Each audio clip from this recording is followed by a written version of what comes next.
Pro-life talk. Real-world answers. This is Life Report. Welcome to Life Report. I'm your host, Josh Brom. I'm here with a very special guest today, David Frentz. He's the Senior Counsel at the American Center for Law and Justice. He's a graduate of Harvard Law School, former Senior Counsel for the Alliance Defense Fund. He's written books, he's written articles, been published on the Washington Post and Washington Times, but that's not the most interesting part of his story. David, tell us what you did in April of 2006. April of 2006, at the age of 37, I joined the Army Reserve, and in October of 2007, I deployed to Iraq. What made you decide to do that? Well, it's kind of an interesting story in that I mean, after 9/11, I was convicted to do something, but felt that I was too old, and I kept feeling like that. I think 9/11 happened when I was 32 years old, and I thought I was too old to really do anything. And I was reading a news story about a major in the Army who was wounded, and he was wounded. He had 2 kids, and he called his wife and kids from the medevac chopper using a reporter satellite phone. And he was exactly my age, and I realized that, you know, here's a guy my age laying his life out, on the line for his country, and what was I doing? So I turned to my wife and I said, basically, I think I should do that. And she didn't respond great initially, although she didn't cut it out. You know, she didn't shut me down. Yeah. And about 24 hours later, she had thought about it, prayed about it, and decided okay. And so the rest was history. Thank you for your service, David. You're very welcome. Now, a lot of our listeners are going to know Lila Rose at Live Action. We've had her on the show several times. And David, you defended Lila in her first lawsuit with Planned Parenthood, right? Yeah, back when Lila was, I believe, a freshman at UCLA, Right. She took on Planned Parenthood with her first sting operation, where she recorded individuals actively covering up what they thought was statutory rape. And also, just a really terrible part of the video was where one of the Planned Parenthood workers told Lila that she wished she had aborted her own child, which was just terribly sad. And Planned Parenthood came after Lila and threatened her with criminal penalties. And we were privileged to be able to represent Lila and to at least be able to put that episode behind her so that she was able to go on and do all of the great things that she does. What do you say to evangelicals that treat abortion as just another social justice issue? You know, I would say that's a pet peeve of mine. I think pet peeve understates how much it's irritating to hear.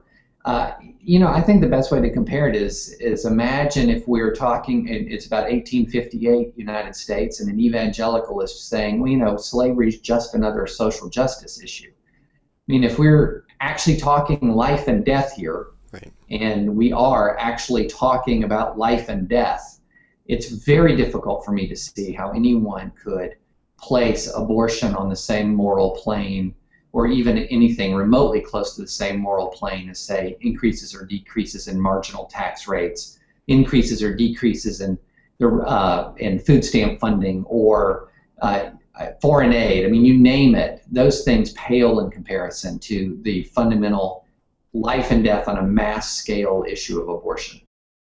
Now, Right to Life in Central California doesn't endorse candidates, neither does the TV or radio station you're listening to, but David has, and he has founded a group called Evangelicals for Mitt. So, David, why should evangelicals and or pro-life people vote for Mitt Romney?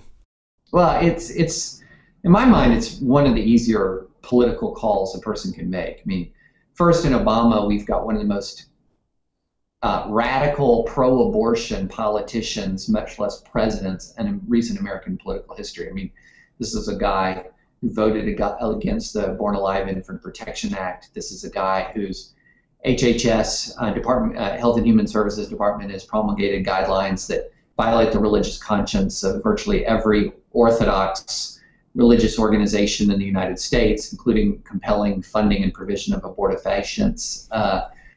So, I mean, for one thing, he's radically pro-abortion. On the other, and against him is a pro-life candidate who has nominated a pro-life vice presidential candidate who has a 100% record voting on pro-life issues.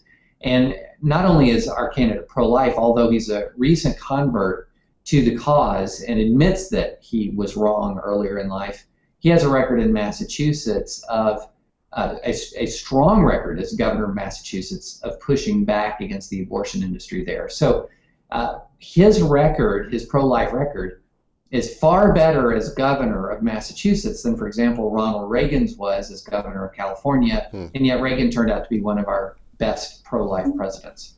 Now I read a very lengthy and in-depth article that William Saleton wrote at Slate about Mitt Romney's kind of abortion history, like from even when he was a kid and then all the way through, and I'm sure you've read it. His conclusion was that, whether or not he's actually pro-life, it seems like generally speaking he'll say whatever the people that are going to elect him next want to say, and it's not what I thought before, but at the same time I was impressed with the amount of research that went into that piece. So what would be your response to that piece?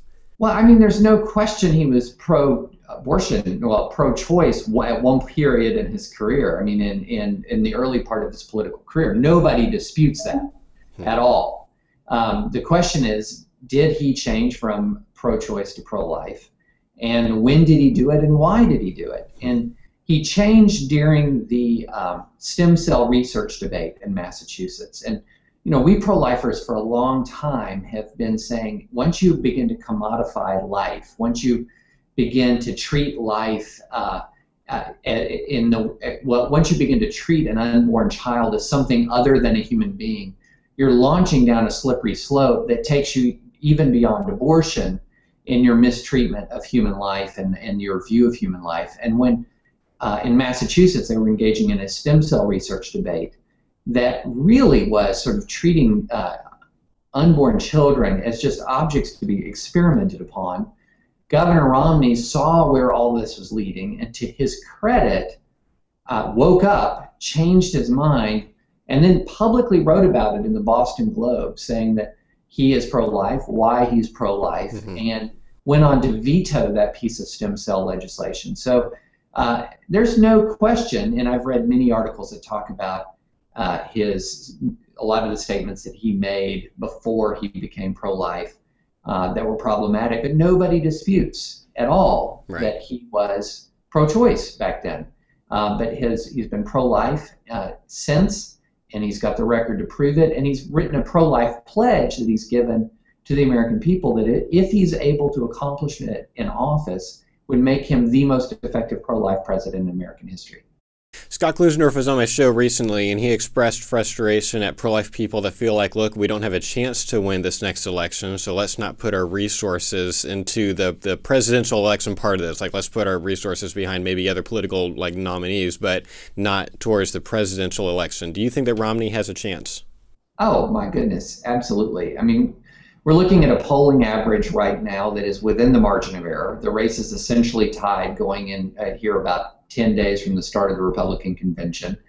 It couldn't be closer. So for anyone to say, oh, I'm frustrated, I don't think he can win, it's a classic self-fulfilling prophecy. I mean, this is a race right now that is shaping up to be very, very close. And if anyone is preemptively frustrated, you're only making a bad outcome more likely. So this is a race where the other side is going to do what it takes to motivate its base. And we're seeing that already. I mean, they've accused Mitt of being a felon. They've accused him of being someone who's caused the death of a woman with cancer. They've accused him of not paying any taxes. They've accused him already of coded racism. The vice president has implied that Republicans want to put African Americans back in chains. I mean, and it's only August, and we're at this level of rhetoric. So the other side is going to do what it takes to motivate its base.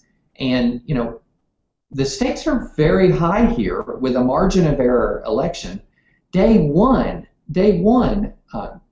President Romney would repeal those awful HHS guidelines. That alone is enough reason to get motivated. So I think it's just misguided to think that something is lost before really the race has even begun. And at this point, we're within the margin of error. So all hands on deck. Some people argue that Christians should just vote their conscience, meaning vote for whichever candidate most aligns with their personal beliefs. So they usually vote third party or they don't vote at all because they argue that the outcome is not their responsibility, but voting their conscience is. What do you say to them? Your conscience should be telling you to vote pro-life. So I don't disagree with vote your conscience, but I think that your conscience should lead you to vote pro-life. As far as, well, I'm just going to vote and do nothing else, I kind of view that as a cop-out. I mean, is life worth defending or not? And if life is worth defending, one of the primary fronts in that battle is the political front. I mean, the fact of the matter is, abortion is legal in the United States because of a political process that culminated in the selection of judges who made a decision to legalize a right to kill an unborn child. It's an appalling thought that a political process in the United States of America could lead to that outcome. And it's our responsibility, I believe, as Christian citizens to participate in a political process to reverse that outcome. Now, that's not to say that that's the only thing we do, or even the main thing that we do in life, but it certainly should be one component of our Christian walk, is to try to reverse this horrible injustice. One of the things we often do with interviews like this on Life Report is we try to give other people the chance to ask questions. I've solicited questions from pro-life people that are all across the political spectrum, so I've got a few questions for you. Nick from Carbondale, Illinois asks, why should Christians accept the two-party system and indeed the political spectrum itself as somehow written in stone and never being able to change? I mean, obviously parties have changed throughout our history, but as of right now, if you want to bail from the two-party system, you're saying, I just want to go ahead and lose. So at this point, we have one party that is committed to being pro-life. We have one party that is committed to being pro-abortion, and that's the reality. Now, that party that is pro-life may have some other policies that you don't like, but I happen to know Republicans who disagree on the Iraq War. They disagree on the Afghanistan War. They disagree on taxes, raising taxes for the rich, disagree on any number of matters. But one of the great things for the pro-life movement was, for the first time in my adult lifetime, every single Republican on that stage debating in the primary process was pro-life and solidly pro-life. And that's a tremendous victory for the pro-life movement to have one of our two major parties that committed to its cause. That's something to celebrate, not to lament. And I would say use your voice to turn it into two political parties committed to life. All right, this is your chance to attempt to convert a non-Romney fan. Tara from Marietta, Georgia asks, how are we supposed to vote principally or vote based on principles when we are given only non-principled choices? I'm not quite sure what she means by non-principled choices. I mean, I happen to know Mitt and Ann Romney. My wife and I know them. We've known them for some time. And I would say in public life, I've met few people more principled than Mitt and Ann Romney. And Paul Ryan is known as one of the most principled Republicans on Capitol Hill and as universally admired, I mean, at least amongst the conservatives that I've known, for his commitment to life, for his thoughtful engagement to the issues. Mitt and Ann Romney are principled individuals. And one of the things that's distressing, particularly about a primary process that often gets pretty vicious, is that people who are very far from the process often can be disenchanted. But as somebody who knows Mitt and Ann Romney, as somebody who has spent time with Mitt and Ann Romney, these are principled individuals, high character, high integrity individuals, and we should be proud that we have nominees like that running for President of the United States. Jenna from Rochester, New York wants to know why pro-lifers should vote for Romney when his healthcare policy forced everybody to buy abortion coverage. I'm glad that question was asked. The fact of the matter was, there were two realities that were staring Mitt Romney in the face in Massachusetts. One was there was a Supreme Court decision from the Supreme Court of Massachusetts, something that had happened many years before him, that was mandating a high degree of public funding of abortions. The second thing staring him in the face was a 85% Democratic legislature. 85%. I mean, that's hard for us to imagine in such a closely divided country. So Mitt was facing some daunting constitutional and political odds and did the best that he could with what he had. He vetoed expanded stem cell legislation, research funding legislation. He vetoed expanded access to the morning after pill. He consistently used the bully pulpit of the governors of being governor of Massachusetts to advance a pro-life cause. In fact, Massachusetts Citizens for Life gave him its political leadership award.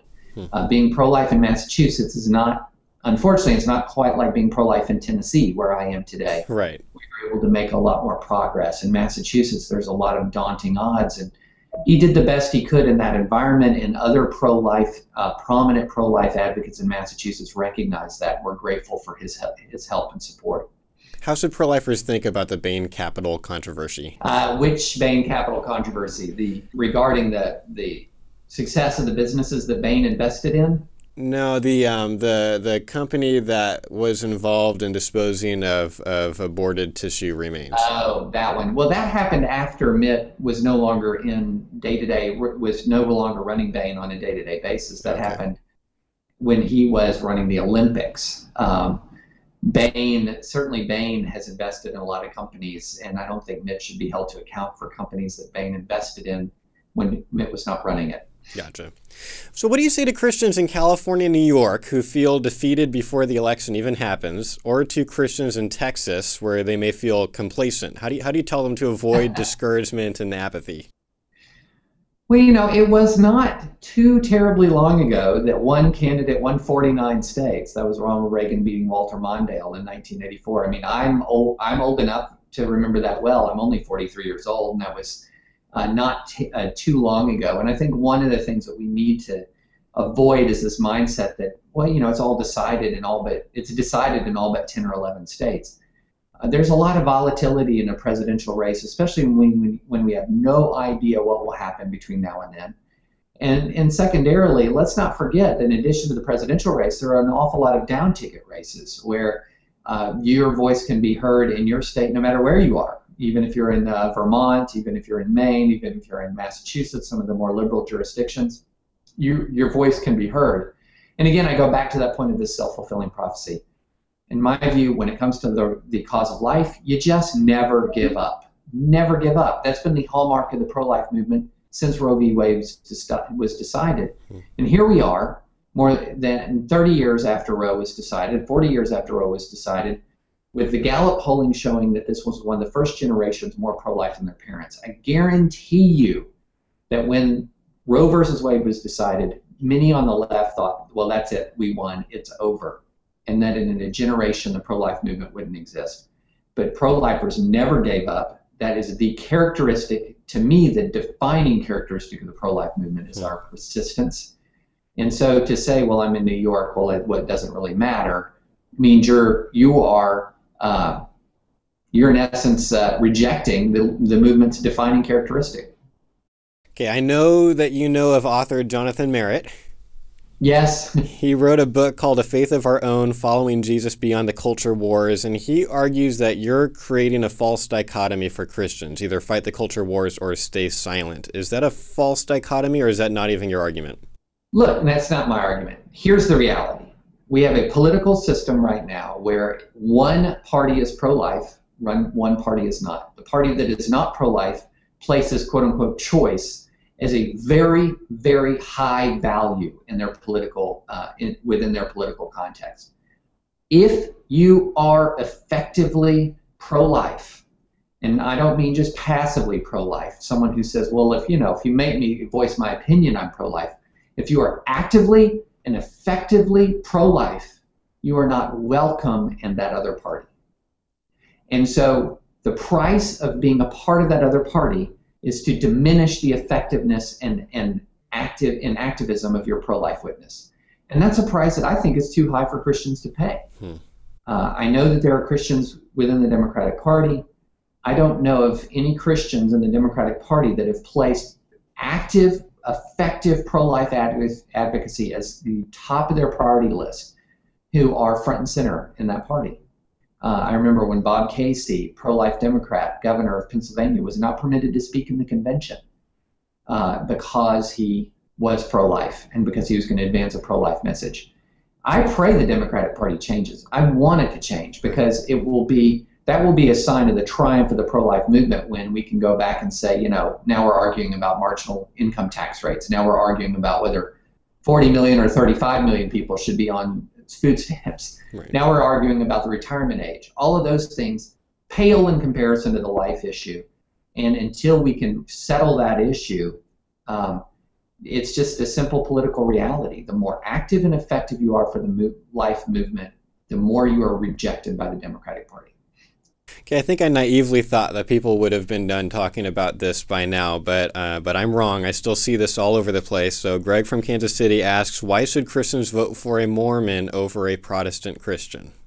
Well, you're voting for a commander-in-chief. You're not voting for a pastor. You're not voting for a theologian.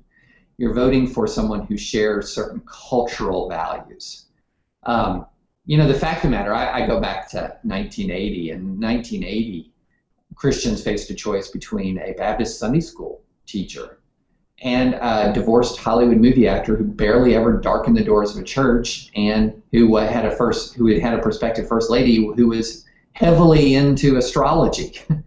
And yet Ronald Reagan was the right choice. And I think when Christians look back at that election, they're proud for their support for Ronald Reagan. And fortunately, Ronald Reagan became more active in his faith later in his life. But in 1980, there was a pretty big difference here. The reality with Mitt and Ann Romney is, if you want to list the core values that you have in your life, whether it is respect for life, whether it is honesty, integrity, fidelity, core values that Protestant Christians have, that Catholic Christians have, that members of the LDS Church have, all of those things are held in common. Where they disagree are on matters like, say, the Trinity, or various other doctrinal issues, which I'm not going to say aren't important. I mean, if I agreed with the LDS Church, I'd be a Mormon, but I'm a Presbyterian. But when it comes to the political realities of what we face, Mitt and Ann Romney share all the core values, cultural values, and moral values that Protestant Christians have, and Catholic Christians. Okay, I'm going to transition to just a few questions from people that actually agree with you now.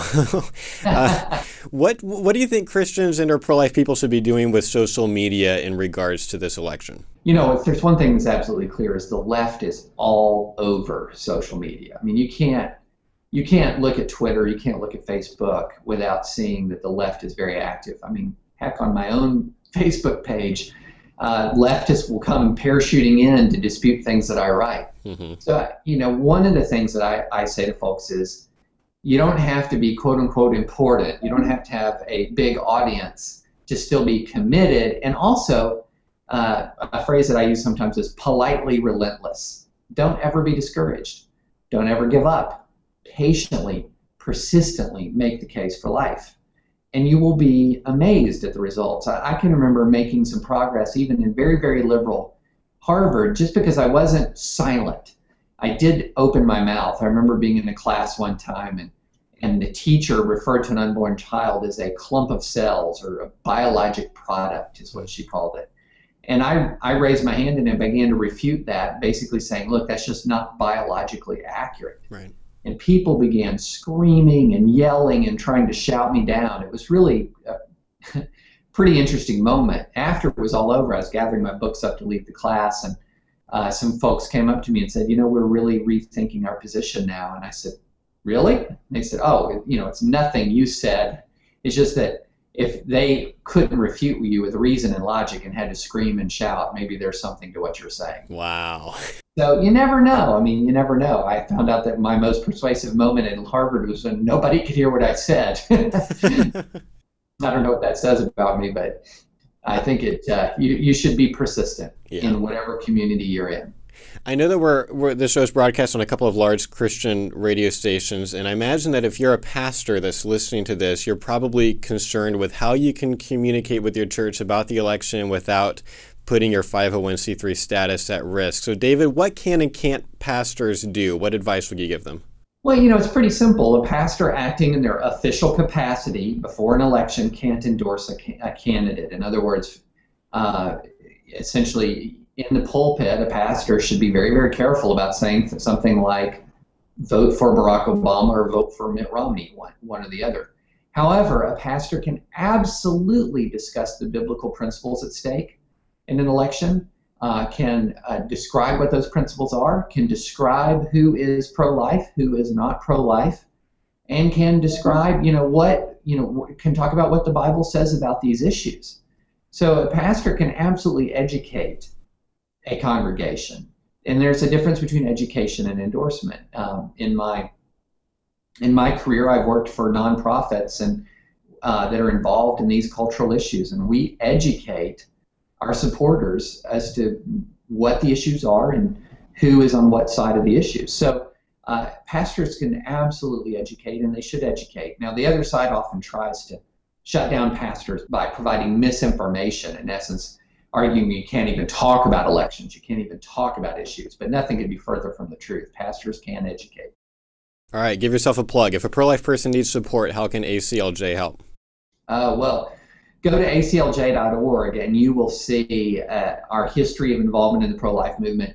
And you'll also see how to contact us directly. I mean, we have been involved for more than 2 decades defending pro-life citizens who've been advocating for the unborn. We've done it before the Supreme Court of the United States and every level of the court system. And we also educate and inform individuals. Right now, just in the last week, we won a major victory in a lawsuit, a fraud lawsuit against Planned Parenthood, where a federal court refused to dismiss our case against Planned Parenthood in Texas. So we're directly litigating right now against Planned Parenthood and trying to expose their fraud and get taxpayer money refunded because of Planned Parenthood's fraud. We're also directly involved right now on behalf of crisis pregnancy centers in New York that are being faced with being compelled speech, being forced to say things against their will by the government, by a hostile New York government. We're involved right now. We've filed a lawsuit against Obama's HHS guidelines. So we're involved on the fight for life in court, in the court of public opinion. You go to aclj.org, you go to our Facebook site, and you can see all of our involvement just now and historically. So we are directly involved every single day. David Frentz is a senior counsel at the American Center for Law and Justice. Their website is aclj.org. Thanks so much for joining us today, David. Thanks for having me. I appreciate it. I've said it before. We should vote to make a difference, not a statement. We should vote such that our vote most likely creates the political situation we'd most favor in this upcoming election. That's our show. Thanks for listening. Have a great week. You've been watching Life Report, pro-life talk, real-world answers. Life Report is produced by Right to Life of Central California. Visit their website at fresnoprolife.org.